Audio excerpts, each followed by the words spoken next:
বরিশালের বানারীপাড়া উপজেলার বাইশারী ইউনিয়নের বাংলা বাজার বিরোধীয় সম্পত্তিতে রাতের আধারে মোহন খানের ছেলে সবুর খানের বিরুদ্ধে ঘর তোলার অভিযোগ উঠেছে। জানা গেছে এই সম্পত্তির ক্রয়সূত্রে মালিক মোহাম্মদ নাসিম। বিষয়টি নিয়ে স্থানীয় ব্যক্তিবর্গের মাধ্যমে সালিশ মীমাংসা চলমান রয়েছে। এই সালিশ মীমাংসাকে অগ্রাহ্য করে রাতের আধারে সবুর খান ঘর তোলেন। নাসিমের কাছে না অনেক মামলা হইছে, এটা নিয়ে কেস মামলা চলতেছে। রায় নাসিমের পক্ষে আছে। তারপরও বাজার সভাপতি বইলা দিছে যে তোমরা মিউচুয়ালে যাও, মিউচুয়াল করে তারপর ঘর উঠো। ঘর আরেকবার উঠাইছে, উঠানোর পরে আবার বাজার কমিটি ভাঙিয়ে দিছে। মিউচুয়াল করে তারপর তোমরা ঘর উঠো। কিন্তু মিউচুয়াল হয় না, কিছু হয় না, তার আবার ঘর উঠাইছে।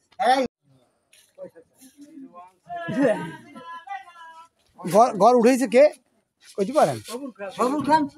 সবুর খান। বাপের নাম কি জানেন? মোহন সরকার। আচ্ছা, সে রাতে আধারে উঠেছে কেন জানেন? রাত্রে উঠেছে কেন?